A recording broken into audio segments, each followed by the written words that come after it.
नमस्कार साथियों, आप सभी का स्वागत है आपके एक स्पेशल और एक unique series our trees. Guns and roses, we're gonna be vicious. And every kind of dances on the show you produces.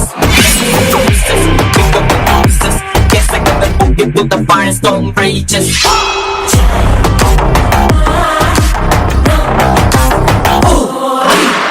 हमारा सफ़र बहुत ही शानदार चल रहा है। हम लोग सभी ट्रीज के बारे में बात भी कर रहे हैं। हालांकि कुछ इनिशियल वीडियोज में जो कॉन्फिडेंट लेवल है, जैसा सभी लोग जानते हैं क्योंकि ये हमारा सीरीज का शुरुआत है, तो उतना ज़्यादा हाई नहीं है। लेकिन मैं धीरे धीरे हर एक वीडियो में कोशिश कर रहा हूँ कि इसको मैं इम्प्रूव करूँ। और अगर आपको कुछ ऐसा सजेशन लगे कि आप इससे सजेस्ट कर सकते हैं तो आप बिना हिचक जरूर सजेस्ट करें। I am free to take every good things because learning is life. तो आज हम लोग जिस ट्री के बारे में चर्चा करने जा रहे हैं वो है इंडियन स्पाइकनट। पिछले वाले लेक्चर में या पिछले वाले वीडियो में हम लोगों ने जो चर्चा किया था वो था अमेरिकन स्पाइकनट। वहाँ हम लोगों ने डिस्कस किया था कि इंडियन स्पाइकनट और अमेरिकन स्पाइकनट में दोनों नाम में बस एक है स्पाइकनट, बाद बाकी दोनों एक दूसरे से कम्प्लीटली डिफरेंट है। कैरेक्टरिस्टिक्स के रूप में भी देखें तो डिफरेंट है, इनके लोकेशंस भी डिफरेंट है और इसका IUCN लिस्ट भी डिफरेंट है। मतलब इसका IUCN जो स्टेटस है वो भी कम्प्लीटली डिफरेंट है। तो इससे पहले कि मैं अपने चीज़ों को स्टार्ट करूं, मैं इससे पहले आप लोगों को ये बता देना चाहता हूं कि हमारा इस पूरे सीरीज का मकसद एक ही है और हमारे जितने भी सीरीज जा रहे हैं उन सब का मकसद एक ही है कि हम लोग ज़्यादा से ज़्यादा अवेयर हो सके अपने नेचर के लिए, अपने क्लाइमेट के लिए, अपने कंट्री के लिए, और हम ज़्यादा से ज़्यादा कंट्रीब्यूट कर सकें। जो जितना में है वो उस तरह से कंट्रीब्यूट कर सकता है। मैं अपने नॉलेज के हिसाब से अपना कंट्रीब्यूशन दे रहा हूँ, आप लोग भी अपने अपने नॉलेज के हिसाब से कंट्रीब्यूशन दे सकते हैं। फिर बाद में तो हम लोग कंट्रीब्यूट करेंगे। तो चलिए बिना किसी देरी के शुरुआत करते हैं।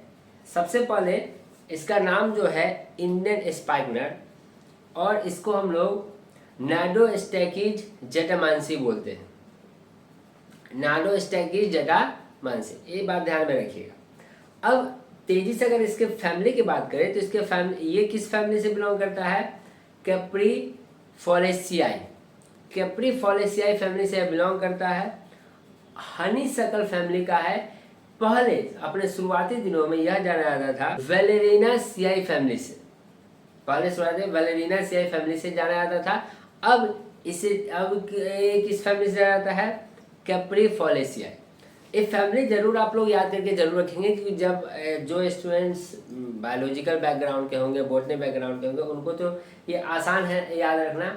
जिनका बैकग्राउंड अलग है वो थोड़ा सा डिफिकल्ट करेंगे। आप लोग को अगर नोट्स चाहिए इस पूरे का तो आप लोग कमेंट कर सकते हैं या आप मेरे टेलीग्राम चैनल में भी जाकर ले सकते हैं। डिस्क्रिप्शन में इसका आपको मिल जाएगा। धीरे धीरे हम लोग जब प्रोग्रेस करेंगे तो मैं यहाँ पर आपको टाइपिंग करके भी दूंगा कि प्रिंटेड मतलब वीडियो के साथ ही आ जाए। बट ड्यू टू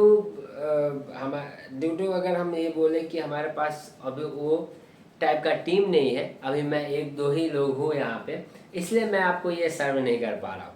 बट जैसे जैसे आगे बढ़ेगा मैं आपको ज़रूर ये सर्व करूँगा। तो चलिए, आप लोगों को कोई भी प्रॉब्लम होने से आप ज़रूर कमेंट कीजिए। अब अगर हम इसका कॉमन नेम जानते हैं, कॉमन नेम इसको स्पाइकनट से बोला जाता है, मस्करूट बोल सकते हैं, जटामांसी बोल सकते हैं, बालचंद बोल सकते हैं। इसका ये कॉमन है, ये अलग अलग जगहों पर जाना जाता है। इसका सिनोनिम्स अगर हम देखें तो नाडोस्टैकीज ग्रैंडिफ्लोरा एक सिनोनिम्स है। मतलब बहुत कहीं कहीं पर इसको नाडोस्टैकीज ग्रैंडिफ्लोरा भी बोला जा सकता है। ये तो रहा इसके नाम का चर्चा। अब दूसरा जो चर्चा होगा दैट इज फॉर आइडेंटिफिकेशन, कि किस तरह से देखेंगे, कैसे आइडेंटिफाई करेंगे। तो ये पेरेनियल अल्पाइन हर्ब है। अल्पाइन का मतलब वैसा एरिया जो हाई एलिवेशन में है। हाई एलिवेशन में वहाँ थोड़ा स्नोफॉल भी होता है। अगर आपको अल्पाइन का मतलब पता नहीं हुआ तो आप सर्च करके जा सकते हैं, नहीं है तो कमेंट कर सकते हैं।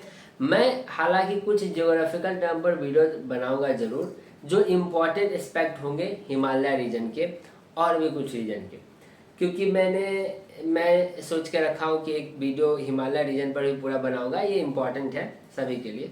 तो आप लोग एक बार सर्च कर सकते हैं। जनरली अगर हम अल्पाइन का बात करें तो जो हाई एलिवेशन में जहाँ पर स्नोफॉल होता है जनरली उसको हम लोग अल्पाइन कहते हैं। तो ये पेरिनियल अल्पाइन हर्ब है। अल्पाइन हर्ब का मतलब अल्पाइन एरिया में पाया जाने वाला 30 से 60 सेंटीमीटर टॉल ये होता है। कभी कभी ये 1 मीटर तक जाता है। Thick aromatic rhizomes with fibrous hair like ramen. अब ये थोड़ा सा मोटा होता है और एरोमेटिक मतलब थोड़ा सुगंधित होता है, और इसका रिजोम्स मतलब जो स्टीम नीचे होगा, मतलब सॉइल के जो नीचे होगा वो फाइब्रस स्ट्रक्चर का होता है। मतलब उससे आप देख पाएंगे कि बहुत सारा ब्रांचेस कटा आपको मिलेगा। ओके, हेयर लाइक रेमेन्स जो हम लोग बोलते हैं। Lips basal ovate to oblong. Lips जो है इसका बेसाल होता है, थोड़ा बेस से जुड़ा हुआ होगा और जैसे पान के पत्ते की तरह, और ओवेट से लेकर ऑब्लॉन्ग। आपको अभी जस्ट फिगर आपको दिखा दिया जा रहा है, आप देख सकते हैं फिगर। फ्लावर जो है इसका dense cymes of pink whitish bell shape flower, summer में ये फ्लावर आता है। डेंस साइम का मतलब ये एक जगह क्या होगा, चिपका होगा, बेल पिंक होगा या व्हाइटिश बेल शेप फ्लावर होगा। बेल शेप मतलब बॉल की तरह, एक जड़ से बहुत सारा फ्लावर्स आपको देखने मिलेगा। आप जस्ट यहाँ पर एक इमेज भी देख सकते हैं। अब हम लोग इसके तीसरी तरफ बात करते हैं, डिस्ट्रीब्यूशन एंड हैबिटेट। पहला हम लोगों ने बात किया इसका इंट्रोडक्शन नेम को लेकर, दूसरा हम लोगों ने इस पर के आइडेंटिफिकेशन पर चर्चा किया। अब जो हम लोग चर्चा कर रहे हैं वो है डिस्ट्रीब्यूशन एंड हैबिटेट के बारे में। इसके अगर डिस्ट्रीब्यूशन और हैबिटेट की हम बात करें तो हम देखेंगे नेटिव टू हिमालय रीजन में, मतलब कि ये हिमालय रीजन का पार्ट है।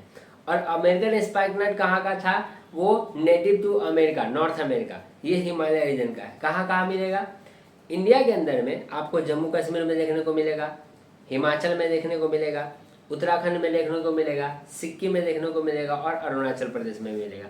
यहाँ सब हिमालय आपको देखेंगे।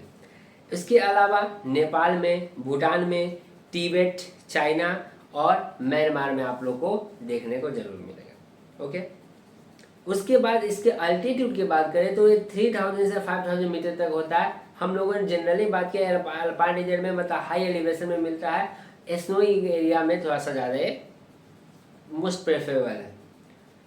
अगर हम इसके हैबिटेट जो मोस्ट इंपॉर्टेंट और बात करें तो मोस्ट मॉइस्ट अल्पाइन स्लोप्स है। मॉइस्ट मतलब थोड़ा सा भीगा, मतलब इसको नमी चाहिए, और रॉकी मीडोज में मिलता है, मतलब कि ये जो ग्रासी एरिया है वहाँ रॉकी ग्रासी एरिया होना चाहिए, वहाँ पर आपको देखने को मिलेगा। या ये सब अल्पाइन सर्व्स में, स्क्रब्स में भी आप लोग को देखने को मिलेगा। जो सब अल्पाइन एरिया है वहाँ भी आपको देखने को मिलेगा। जो भी वर्ड आप लोग को समझ में नहीं आ रहा होगा, मैं बार बार आपसे रिक्वेस्ट कर रहा हूँ कि प्लीज़ आप क्या करें, कमेंट में ज़रूर करें। या अभी तो बहुत सारा एआई आपके पास है, चैट जीपीटी है और गूगल जेमिनी है, आप कहीं पर जाके क्या कर सकते हैं, उसको क्लिक कर सकते हैं आसानी से। उसके बाद अगर हम इसके फेनोलॉजी की बात करें, फेनोलॉजी मैंने 2 वीडियो में समझा दिया, आप लोग प्लीज़ देखिए जाकर। ओके, तो फ्लावरिंग इसका जून से अगस्त के बीच में होगा, फ्रूटिंग अगस्त से अक्टूबर के बीच में आपको देखने को मिलेगा।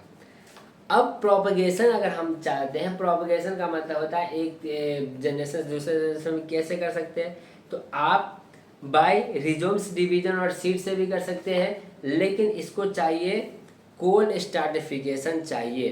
कोल्ड स्ट्राटिफिकेशन आप लोग एक पॉइंट नोट करके रख ले, कोल्ड स्ट्राटिफिकेशन एक टर्म है जिससे सीड को प्रिजर्व किया जाता है, या इससे हम लोग क्या कर सकते हैं, डिवीजन में काम करते हैं। मैं इसको एक वीडियो में ज़रूर बताऊंगा, आप लोग देखें जब हम लोग कुछ की टर्मिनोलॉजी का बात करेंगे।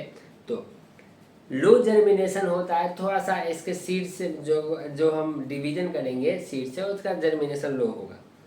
उसके बाद अगर हम इसके बात करें कल्टीवेशन का, तो cultivation promoted by NMPB, government of India. NMPB का मतलब होता है नेशनल मेडिकल प्लांट बोर्ड। यह गवर्नमेंट ऑफ इंडिया ने ये कंजर्व किया है और ये प्रमोट करता है, और इसके वाइल्ड हार्वेस्टिंग को गवर्नमेंट ऑफ इंडिया का करता है, रोकता है। क्योंकि ये IUCN में अभी हम लोग जस्ट देखेंगे कि यहाँ पर यह इसका स्टेटस थोड़ा डिस्टर्बिंग स्टेटस है, मतलब थोड़ा सा क्वांटिटी कम है इसका। अब अगर हम इसका कल्चरल और ट्रेडिशनल यूज देखते हैं तो हम लोग को दिखेगा कि आयुर्वेदा में कामिंग, स्लीपिंग सपोर्ट करता है और स्ट्रेस रिडक्शन करता है, मतलब बहुत इंपॉर्टेंट है काम करने के लिए, स्लीप को ज़्यादा प्रमोट करने के लिए और स्ट्रेस को रिड्यूस करने के लिए होता है। लेकिन यहाँ गाइडेंस के अंदर में होना चाहिए, मतलब आप ऐसे नहीं कि आप गए तोड़ने और आप लेके आ गए, नहीं, आपको गाइडेंस चाहिए इसके अंदर में। इसके अलावा परफ्यूम इंसेंस बनाने के लिए होता है। इससे बना हुआ फेमस नाडवाल जो है, जो एंशियंट रोम में दिखा था और बाइबलिकल रेफरेंस में ये बहुत जगह क्या पाया जाता है, आप लोग इसे देख सकते हैं, इसे पाया जाता है। यह क्रिश्चियन ट्रेडिशन से सिंबॉलिक करता है, मतलब क्रिश्चियन ट्रेडिशन में इसका एक बहुत महत्व सिंबॉलिक है। सेंट जोसेफ से ये लिंक है, सेंट जोसेफ। फाइटोकेमिस्ट्री मतलब वैसा केमिस्ट्री जो प्लांट और प्लांट के प्रोडक्ट को डील करता है। तो अगर हम इसके फाइटोकेमिस्ट्री में जाए तो यहाँ इससे बना हुआ प्रोडक्ट देखें तो हमारे पास कुछ प्रोडक्ट है, जैसे जेटामंसोने में नाडोस्टेकोने, वेलेरेनिक एसिड डेरिवेटिव, एस्टिनाइडिन, कोमेरिन्स, ओलोनोइक एसिड, ये सब क्या है, कुछ प्रोडक्ट हैं जो आपको इनसे देखने को मिलेंगे। ओके, अब कंजर्वेशन के हिसाब से अगर हम देखें तो IUCN के रेड लिस्ट में ये क्रिटिकली इंडेंजर में है, मतलब कि इसको कंजर्वेशन करना ही पड़ेगा, बहुत इंपॉर्टेंट है क्रिटिकली इंडेंजर। इसलिए साइट्स में CITES के अपेंडिक्स 2 में एक ट्रेड रेगुलेटेड है, जिससे कि अगर आपको इसे यूज करना है या ट्रेड करना है तो आपको एक एग्रीमेंट को फॉलो करना पड़ेगा, जो अपेंडिक्स 2 में है ट्रेड रेगुलेटेड में। क्योंकि इसे आप ऑब्वियस ही बात है, आप लोग क्या करेंगे, इसे ऑब्जर्व करेंगे या इसे ज़्यादा प्रमोट करेंगे लगाने में, न कि इसको हटाने में। ओके, थ्रेट, इसके लिए जुड़ा हुआ थ्रेट क्या है, ओवर हार्वेस्टिंग किया जाता है, हैबिटेट लॉस होता है, ग्रेजिंग होता है। और अगर हम कंजर्वेशन की बात करें तो कल्टीवेशन इसका किया जा रहा है और रेगुलेटेड ट्रेड इसको इनकरेज कर रहा है क्योंकि हम सभी जान रहे हैं कि इन सभी पेड़ का काम स्लोप पर है, इसका मतलब कि इसका काम सॉइल को भी मजबूत करना है और ये इकोलॉजी में भी क्या करता है, एक इम्पॉर्टेंट रोल प्ले करता है। ओके, तो हम लोगों ने इस पूरे लेक्चर में ये देखा कि ये ट्री का क्या काम है। अब आप लोग को एक बार रिवाइज करना है तो आप लोग जाके इसका नोट्स भी देख सकते हैं, आप चाहे तो खुद का नोट्स भी बना सकते हैं, आपका जो इच्छा है। ठीक है, फील एडिटिव्स में अभी जस्ट हम लोग एरोमेटिक मतलब सुगंधित है, हेयर इरिजोम्स है, इसका जो तना होगा अंडर रूट का हेयर जैसा होगा, पिंक बेस से फ्लावर मिलेगा एल्पाइन मियाडोज में।